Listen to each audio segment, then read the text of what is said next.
오늘은 기회 주실 때 거부하지 말자, 이런 제목으로 말씀을 전하려고 하는데요. 데이빗 시벌이라고 하는 심리학자가 쓴 책입니다. 기회를 잡는 사람, 기회를 놓치는 사람, 이런 제목의 책이 있는데요. 그 책에 보면은 이 기회, 이 찬스라고 하는 이 단어에 대한 풀이가 나옵니다. 이 찬스라고 하는 이 단어에는 우연히 찾아오는 것, 이런 뜻도 내포가 되어 있지만 때를 소중히 여기다. 그래서 이제 이 단어의 의미 속에는 이 기회라는 것은 우연히 찾아오는 거지만 이 찾아오는 기회를 놓쳐서는 안 된다. 이런 의미가 담겨져 있는 단어라는 것입니다. 그러면서 이제 이 찬스, 이 기회와 관련된 이 설명을 그 책에서 덧붙이고 있습니다. 한번 들어보십시오. 기회는 운명이 아니라 선택의 문제이다. 운명은 기다리는 것이 아니라 쟁취하는 것이다. 절박함 속에서 기회를 갈구하는 마음과 자세가 중요하다. 또 이런 내용도 있습니다. 기회를 놓치지 않는 사람들이 다른 사람에 비해 기회가 많다거나 그들에게 좋은 기회가 그냥 생기는 것은 아니다. 단지 기회를 볼 줄 아는 눈과 기회가 왔을 때 기회를 포착할 수 있는 탁월한 능력이 있기 때문이다. 반면 기회를 놓치는 사람들은 기회가 왔어도 그것을 잡지 못한다. 그것이 기회인 줄 모르기 때문이다. 통찰력이 없기 때문에 기회를 볼 줄 모르고 외면해 버린다. 사실 오늘 제가 본문에서 찾아낸 설교 결론이 바로 이 책에서 다 설명하고 있는 겁니다. 특히나 맨 끝부분 다시 한번 보십시오. 기회를 놓치는 사람들은 기회가 왔어도 그것을 잡지 못한다. 그것이 기회인 줄 모르기 때문이다.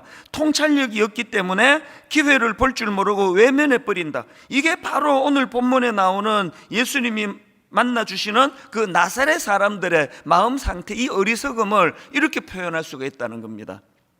그래서 오늘 이 부분을 좀 중점적으로 살펴보려고 하는데요. 자, 오늘 본문 마가복음 6장 1절과 2절입니다. 예수께서 그 길을 떠나사 고향으로 가시니 제자들도 따르니라.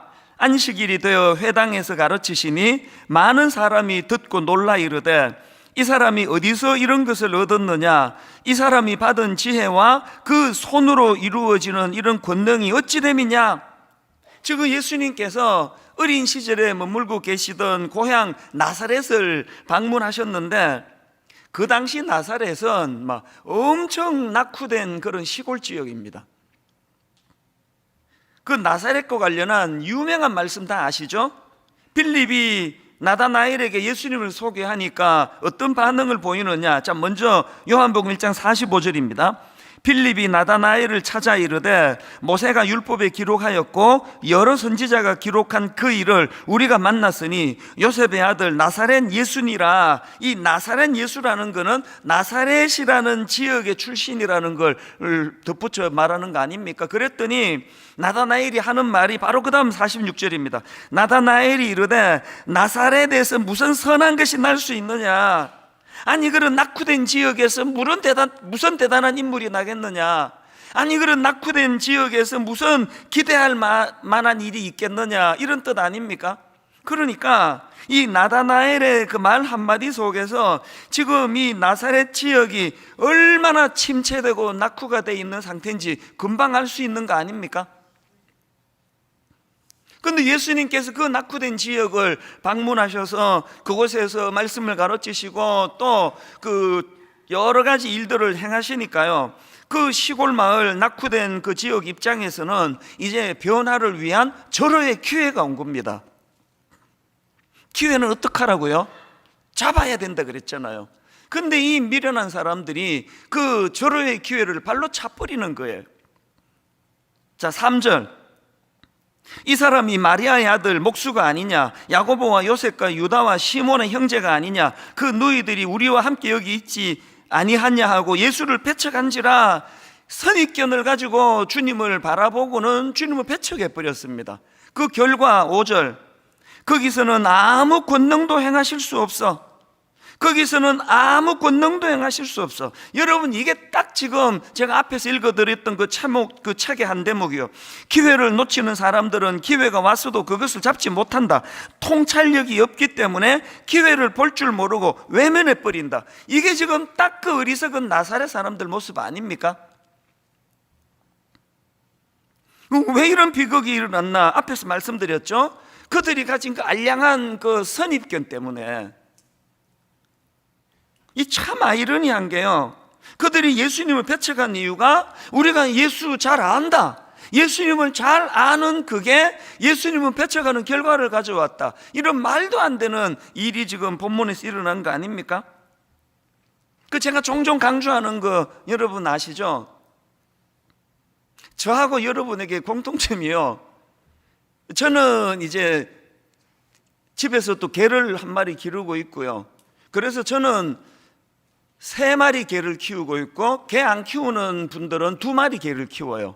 모든 인간은요, 그 마음에 개 2마리를 키우고 있습니다. 하나는 선입견, 또 하나는 편견. 이 진짜 개는요, 교회 올 때 집에다 두고 와요. 그러나 마음에서 키우는 이 2마리 개는 다 지금 다 끌고 오신 거 아닙니까? 선입견, 편견. 오늘 여러분이 본문에 나오는 나사렛 지역 사람들도 이 2마리 개를 키우는 거, 예수님에 대하여 선입견을 가지고, 예수님에 대하여 편견을 가지고. 이게 왜 위험하냐? 그 나사렛 사람들을 보니까 이게 위험한 게요, 이 2마리 개, 우리 마음 안에 있는 이 2마리 개는요, 우리 시야를 좁게 만들고 자기 생각에 몰두하게 만들어 버리는 겁니다. 이 시야를 막 엄청 좁게 만드는 거 아닙니까? 다 안 되는 거죠. 여러분, 이렇게 시야가 좁고 자기 생각에 몰두하는 게 이게 왜 무서운 일인가 하면은, 제 주변에요, 막 엄청 똑똑한 분인데 보이스 피싱으로요, 막 몇 억씩 이렇게 그 사기를 당한 그런 케이스들을 제가 알고 있는데요, 이게 평상시 그분이라고는 믿어지지가 않아요. 어떻게 그런 일을 당했냐고 그런 이야기를 나누다 보니까, 여러분, 그 보이스 피싱 하는 사람들이 절대로 전화를 못 끊게 한다는 거예요. 왜 전화를 못 끊게 할까요? 전화를 끊어버리고 그러면 바깥 세상하고 연결이 되면 자기가 사기치는 거기에 몰두하지 못하니까, 그래서 막 그냥 막 정신을 쏙 빼놓으면서 그 자기가 하는 말에 몰두하게 만드는 게 이게 보이스피싱의 특징이라는 거예요. 그래서 누구라도 그런 어떤 그에게 돈이 연루되고 하면은 일단 끊고 생각부터 하라는 거예요. 이게 자기 세계에 몰두되는 위험입니다. 이단도 마찬가지 아닙니까? 모든 이단의 공통점이 집에 가서 얘기하지 말라는 거예요. 나랑 성경 공부하는 거 집에 가서 말하지 말라는 겁니다. 왜 말하면 안 됩니까? 자꾸 대화하고 하다 보면은 생각이 넓어지면, 이게 무슨 요한계시록 이거 하나만 가지고 너무 이게 지금 몰두해가지고 나를 지금 혼란하게 하는 거 아닌가? 그거를 깨달을 위험이 있기 때문에 절대 비밀로 하라는 겁니다. 그 성경 공부하든지 할 때 절대 비밀로 하라는 거는 절대 누구에게 물어보고 확인하셔야 돼. 교역자들한테 이게 어떤 거냐고, 왜 이렇게 말하지 못하게 하느냐고. 이게 다 지금 그 좁은 생각, 좁은 시야, 그래서 자기가 원하는 것을 얻어내기 위한 그런 방법 아닙니까? 이렇게 시야가 좁아지고 자기 세계에 몰두하는 게 이렇게 위험한 거거든요. 여러 번 말씀드렸지만 저는 원래가 고신교단 출신입니다. 저희 아버지도 고신교단에서 목회를 하셨는데, 아니 왜 제가 고신대학 신학대학원으로 안 가고 총신으로 갔느냐? 20대 때 제 무슨 순수한 마음이에요.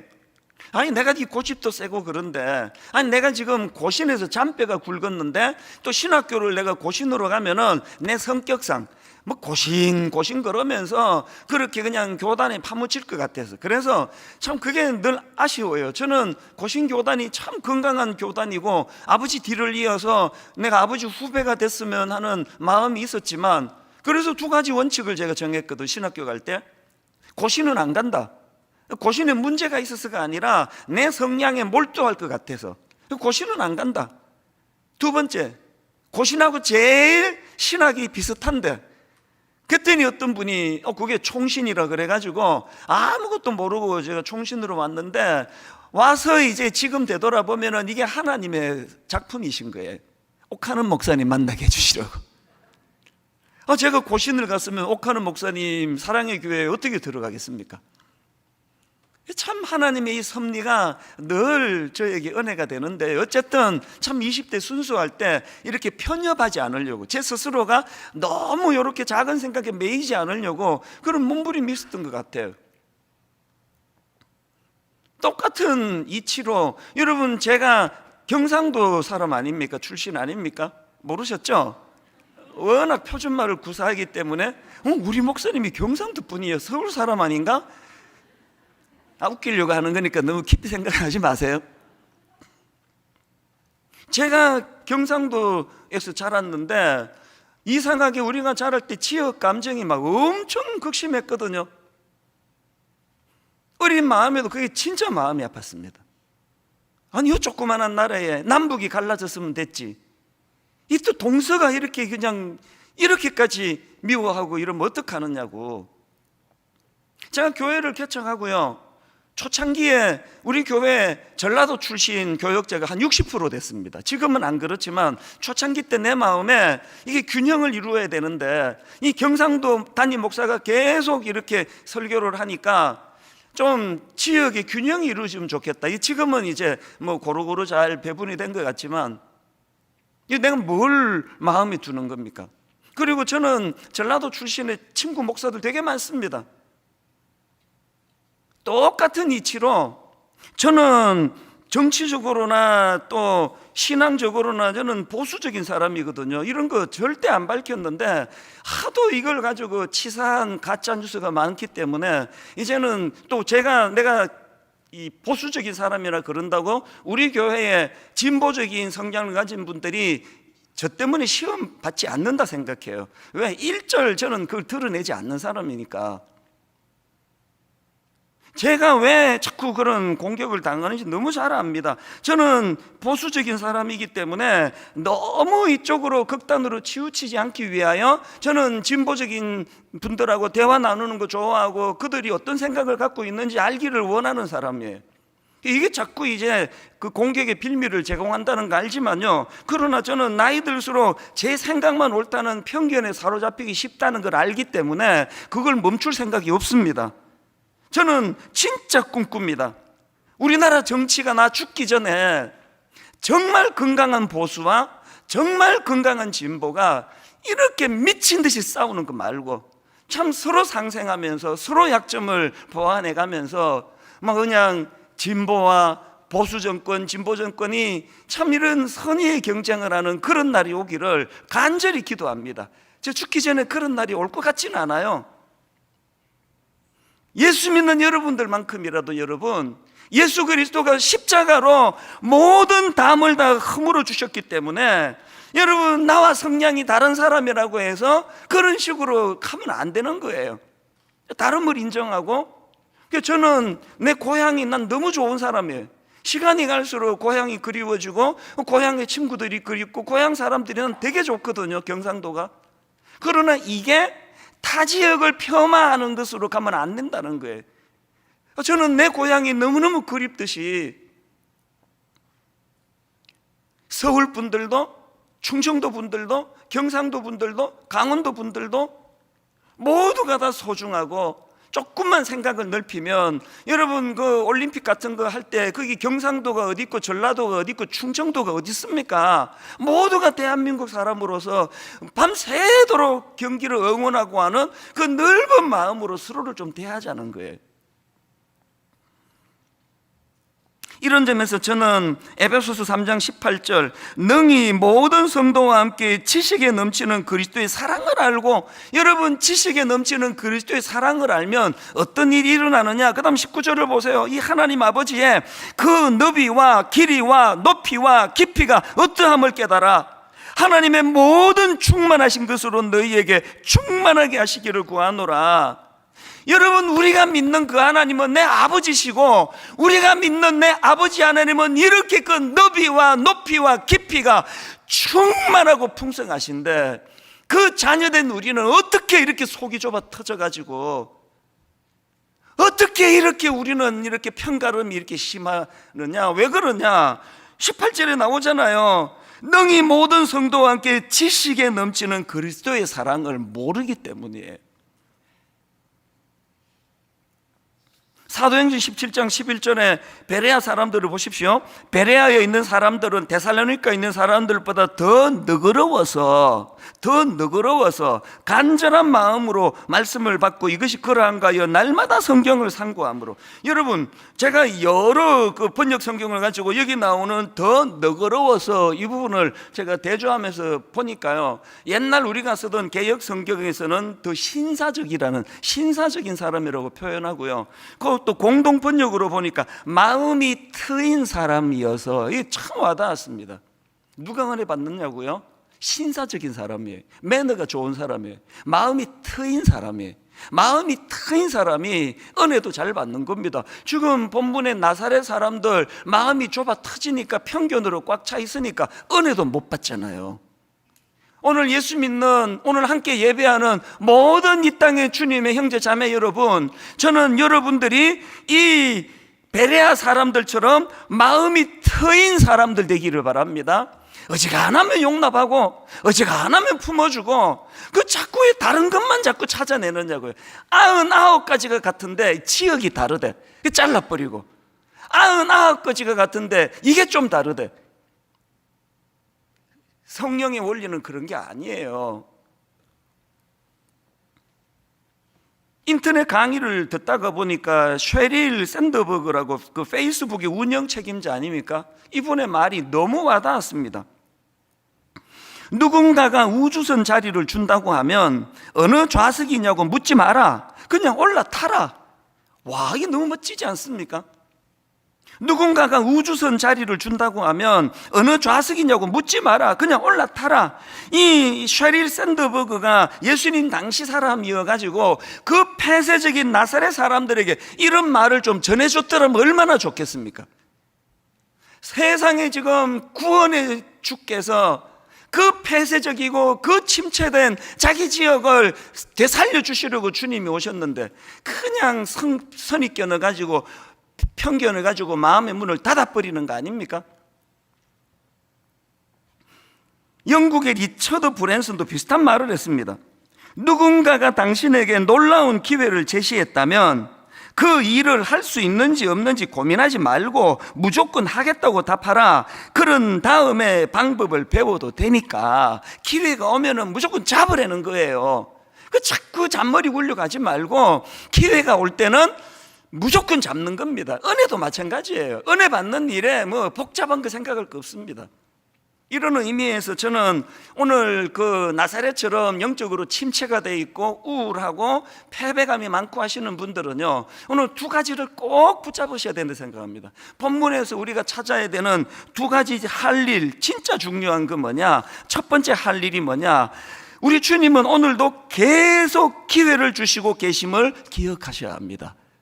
기회 주기를 원하시는 주님. 5절을 보십시오. 거기서는 아무 권능도 행하실 수 없어. 제가 지금 무게중심을 앞에다 두니까요, 거기서는 아무 권능도 행하실 수 없어. 이 말씀의 의미도 중요하지만 제가 지난주 중에 말씀 묵상하다가 너무 제가 은혜를 받은 대목이요, 뒷부분은 내가 놓치고 있었더라고요. 5절을 다시 보세요. 거기서는 아무 권능도 행하실 수 없어 다만 소수의 병자에게 안수하여 고치실 뿐이었고, 이게 제게 왜 은혜가 된지 아십니까? 지금 나사렛 사람들의 배척으로 예수님의 사역이 제한되어 있는 거예요. 나사렛 사람들의 배척으로 지금 예수님이 어떤 은혜를 줘봐야 이거를 그냥 그 죽 서서 개 주는 거 아닙니까? 개에게 진주를 던지는 거 아닙니까? 그래서 주님이 그들에게 지금 놀라운 역사와 기적을 베풀 수 없는 상황에도 여전히 이 은혜의 가치를 알고 주님을 찾는 사람에게는 여전히 은혜가 베풀어졌다는 그 이야기 아닙니까? 자꾸 뭐 한국 교회가 침체가 됐느니 한국 교회가 어쩌니 그런 얘기 좀 그만하시고요. 아무리 어두운 시대라도 아무리 침체가 된 시대라도 여전히 내가 주님을 갈망하고 여전히 내가 주님의 은혜를 사모하고 여전히 내가 침체된 내 영혼을 주님만은 회복시켜 주실 수 있습니다. 믿음을 갖고 나가는 그 사람에게는 오늘도 여전히 하나님의 역사가 일어날 수 있다는 사실이에요. 오늘도 우리 주님은 계속 기회를 주기 원하시는 분이에요. 복잡하게 생각하지 말고 그냥 뭐 어느 자리냐 이런 계산하지 말고 붙잡으라는 거예요. 은혜를 내가 갈망합니다.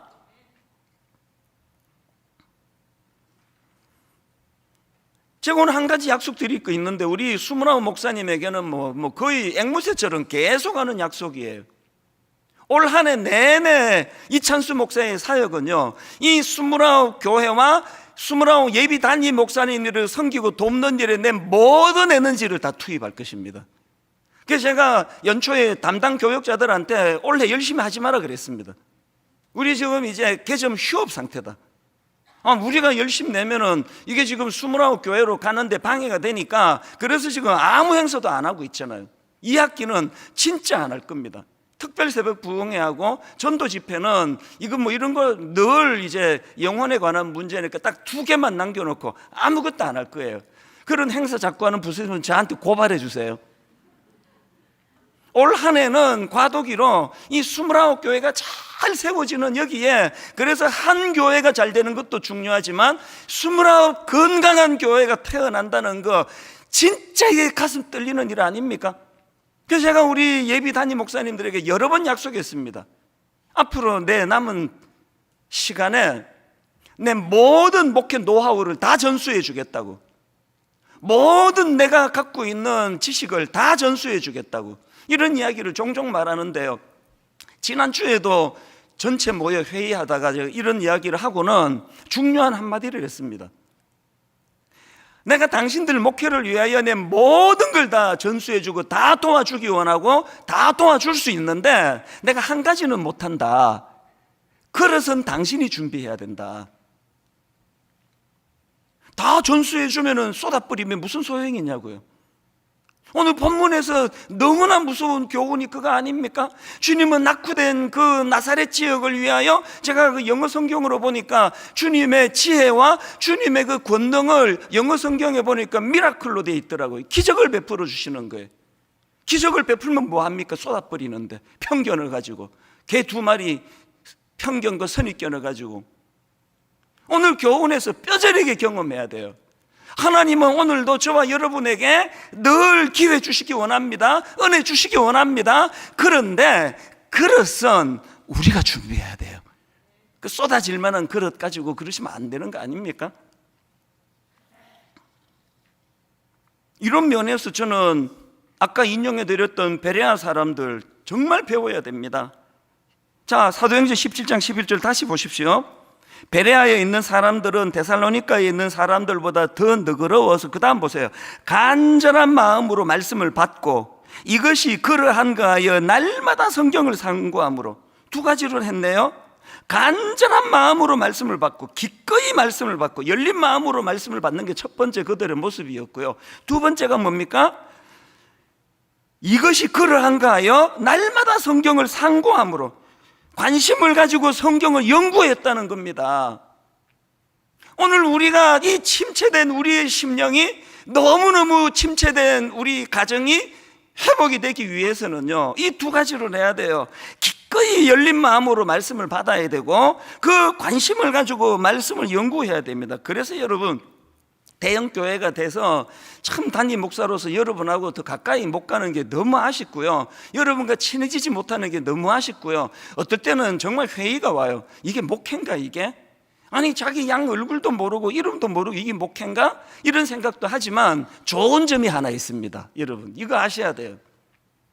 여러분이 저 잘 모르고 제가 여러분 잘 몰라서 우리는 인간적인 뭐 이런 거 없습니다. 그냥 말씀만 집중할 수 있는 거예요. 저하고 친하면 좋지만 안 친해도 괜찮아요. 혹시 저하고 친해서 아이고 저 목사 저거 가까이서 만나보니까 하여튼 먹는 것도 그냥 하여튼 막 아우 더럽게 많이 먹더라 그러고 지금 목사가 말이야, 지금 왜 저러지? 근데 이해가 안 돼. 집안에 가보니까 이거 지금 목사가 왜 저래? 이래가지고 주일날 내가 설교를 하면은, 더럽게 많이 먹더라. 이것만 생각이 나가지고 은혜가 안 되는 것보다, 예를 든 겁니다. 저 더럽게 많이 안 먹습니다. 예를 든 거예요. 차라리 여러분 잘 몰라서 말씀만 집중할 수 있다면 그게 더 유익하다는 거예요. 종종 그런 얘기예요. 은퇴하고 나면요, 냉면 한 그릇 사달라고 할 사람이 이제 없어요. 그런데 은퇴하면 엄청 외로울 것 같아. 그럼 네가 사면 되잖아. 그런 얘기가 아니고, 누가 사느냐의 문제가 아니고요, 당회 장로님들하고도 어느 정도 거리를 두고 친하지 않습니다. 왜?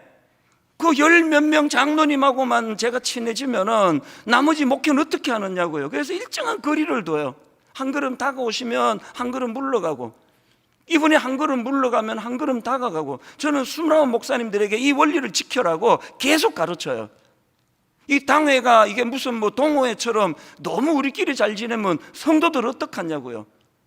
전적으로 당회의 기능은 성도들을 섬기는 데 있고, 전적으로 담임 목사의 기능은 성도들에게 베레아 사람들처럼 말씀을 상고하는 것을 도와주는 게 있다면, 여러분 집에 숟가락 몇 개인지 잘 몰라도, 젓가락 몇 개인지 잘 몰라도, 여러분하고 저하고 별로 친한 적이 별로가 아니라 아예 안 친해도 그 불편한 거 감수할 수 있는 거 아닙니까? 어떻게 해서든 우리가, 우리 교회는 너무 화목해, 우리 여전도회 안 만들잖아요. 우리 남전도회 없잖아요. 전도회에서 그냥 달력에 빨간 글씨 있을 때마다 놀러 가고 등산하고 탁구 치고 너무너무 좋은데요, 그것보다 더 중요한 거는 말씀을 상고하는 일이라는 거예요. 김 집사님, 박 집사님 좀 덜 친해도 어떻게 해서든 서로가 말씀을 상고하는 일을 도와줘야 되는 거 아닙니까? 그래서 저는 이번 주 내내 찬송가 523장이거든요. 어두운 죄악길에서 목자 없는 양같이 모든 사람 길 찾아 헤맨다. 자비하신 하나님 독생자를 보내사, 그 다음 보세요. 오늘도 은혜 주시는 주님, 너를 지금 부르니 나오라. 그래서 저는 이게 암기력이 없어가지고 통째로 다 외우지는 못하고요, 제가 지난주 내내 길 가면서 이 후렴, 이때라 주의 긍휼 받을 때가 이때라, 지금 주께 나와 겸손하게 아뢰라, 구원함을 얻으리. 뒤에 건 외우지도 못했고요, 계속 이것만, 이때라 주의 긍휼 받을 때가 이때라. 그런가 하면 고린도후서 6장 2절, 이러므로 내가 은혜 베풀 때에 너에게 듣고 구원의 날에 너를 도왔다 하셨으니, 보라 지금은 은혜 받을 만한 때요, 보라 지금은 구원의 날이로다. 여러분, 계속 은혜 주기를 원하시는, 중단 없이 은혜를 주기 원하시는 그 하나님의 성품으로 보면요, 여기 나와 있는 지금은 영원한 지금이에요. 지난주도 지금이었고, 그 전주도 지금이었고, 교회 개척하던 첫날도 지금이었고, 다음 주도 지금이에요. 영원히 은혜로 우리를 인도하시는 그 놀라우신 그 하나님으로 말미암아 여러분, 지금이 은혜 받을 때예요. 다음 주도 은혜 받을 때예요. 마음의 준비만 되면. 여러분, 오늘 이 시간이 바로 은혜 받을 때요, 여러분 이 시간이 바로 구원의 날인 것을 믿으시기를 바랍니다. 이게 첫 번째로 할 일이고요, 두 번째 할 일이 뭐냐, 그 기회를 얻을 수 있도록 영안을 열어달라고 기도하셔야 된다는 겁니다. 아니, 왜 그 나사렛 사람들은 그런 어리석은 자리에 빠지게 됐습니까? 세상이 2절에서 이 사람이 받은 지혜와 그 손으로 이루어지는 권능이 어찌 됨이냐, 이 놀라운 감격을 그들이 왜 이걸 쏟아버렸습니까? 3절을 보세요. 왜 쏟았냐고요?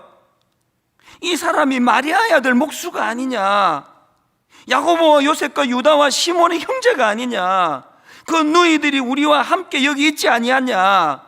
그리고 예수를 배척해 버려요. 영안이 안 열리니까 육신의 눈으로 보니까. 그래서 여러분 3절 맨 끝에 나오는 예수를 배척한지라 할 때 이 배척하다, 이게 썩 잘된 번역이 아니에요. 이게 원어 헬라어로 보면은요, 이 배척하다가 스칸달리조라는 단어인데, 이 스칸달리조는요, 걸림돌이나 장애물로 넘어지다, 덫에 걸리다 이런 뜻이에요. 그러니까 3절에서 배척이 우리말 성경으로는 막 이 사람들이 예수님을 왕따 시켜버리고 예수님을 몰아낸 것 듯한 이미지지만 이게 그거 아니에요. 이 사람들이 덫에 걸려 넘어졌다는 겁니다. 왜 덫에 걸려 넘어졌습니까? 영안이 어두워서 육신의 눈만으로 보고 판단하다가 자기들의 선입견으로 말미암아 덫에 걸려 자기들이 자빠져 버린 거예요. 넘어져 버린 겁니다. 오늘 교회 안에 이런 케이스가 얼마나 많습니까? 하나님 말씀을 영안은 열고 보지를 못하니까 너무나 많이 하나님에 대한 오해를 가지고 덫에 걸려 자빠져 버리는 겁니다. 그래서 우리 시편 119편 18편 정말 기도해야 됩니다. 내 눈을 열어서 주의 율법에서 놀라운 것을 보게 하소서. 왜 이런 기도를 드려야 됐냐고요? 고린도전서 2장 13절입니다. 우리가 이것을 말하거니와 사람의 지혜가 가르친 말로 아니하고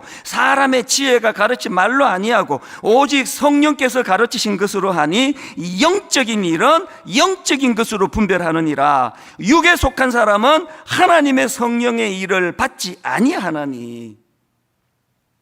오늘 여기 영안이 열려지지 않아가지고 모든 걸, 그래서 뭐 좀 웃기고 막 인문학 강의처럼 예화 많이 들고 하면은 막 와, 오늘 강의 되게 좋았다, 설교 좋았다 그러고요. 이 영적인 부분이 눈이 열려 있지 않으면 구해야 돼요. 내 눈을 열어 주의 율법에서 놀라운 것을 보게 하소서. 이미 난 영안이 열렸다고 확신하는 그분들도요, 라오디게아 교인을 향한 우리 주님의 무서운 책망 아시잖아요. 요한계시록 3장 17절부터 보십시오. 내가 말하기를 나는 부자라 부유하여 부족한 것이 없다 하나 너의 공고한 것과 가련한 것과 그 다음 보세요. 눈 먼 것과 벌거벗은 것을 알지 못하는도다. 영안이 어두워져, 눈이 어두워져 자기가 지금 영적으로 벌거벗은 걸 모르고 있는 거예요.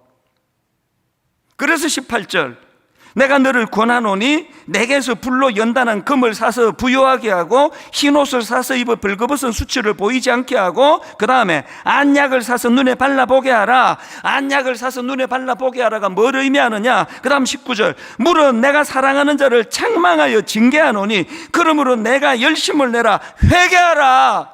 뭐가 안약을 사서 눈에 바르는 거라고요? 십자가 이 능력을 의지하여 회개의 자리로 나가는 겁니다. 아버지, 내가 교만해졌습니다. 아버지, 제가 목사 31년 차 맨날 설교한다고 내가 그렇게 까불다가 교만해져서 영안이 어두워져 버렸습니다. 여러분, 설교 잘 못하는 거는 회개할 거리가 아니에요. 그러나 자기를 의지해서 영안이 닫힌 채로 설교 준비하는 것은 그건 무지무지 악한 거예요.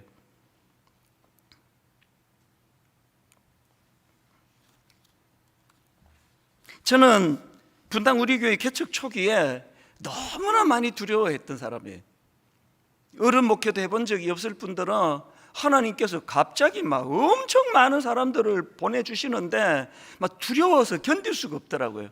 목회를 잘할 수가 없는데, 잘할 자신이 없는데. 그래가지고요, 개척 초기 때는 그 주중에 여기 아무도 안 계시잖아요. 문 다 닫혀 있으니까. 그리고 여기는 창문이 없어가지고요, 뭐 밤낮 캄캄해요. 그 캄캄한데 이 가운데 아무도, 여기 주로 많이 앉아, 이 가운데쯤에 앉아 있으면 진짜 많이 울었습니다. 그리고 저의 인생 찬양이 하나 있습니다. 여기 울면서 참 많이 찬양을 불렀거든요. 내 눈 주의 영광을 보내. 영안을 열어달라는 거 아닙니까? 아버지, 영안을 열어. 뭘 보기 원합니까? 우리 가운데 계신 주님, 그 빛난 영광 온 하늘 덮고 그 찬송 온 땅 가득해. 내 눈 주의 영광을 보네. 눈물로 영안을 열어달라 사모하여 뭘 보기 원했습니까? 그 캄캄한데 아무도 없는데 두려워 울고 있는 저 자신이지만 뭘 보기 원합니까? 그 순간에도 찬송 가운데 서신 주님, 주님의 얼굴은 온 세상 향하네. 뭘 보기 원하세요? 권능의 팔을 드셨네.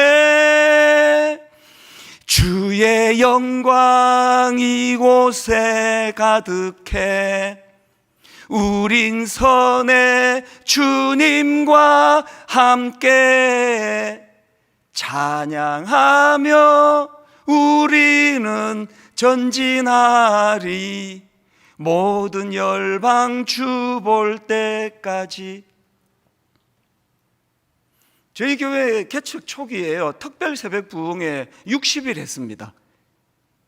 2달 내내 성도들 다 출근하는데 내가 집에 가면 되겠냐고. 그래서 특세 끝나면은 이 방에 아무도 없는데 와서 그렇게 말씀 준비하고 묵상하다가 답답하면 여기 앉아가지고 또 울고, 내는 주의 영광을 보기 원합니다.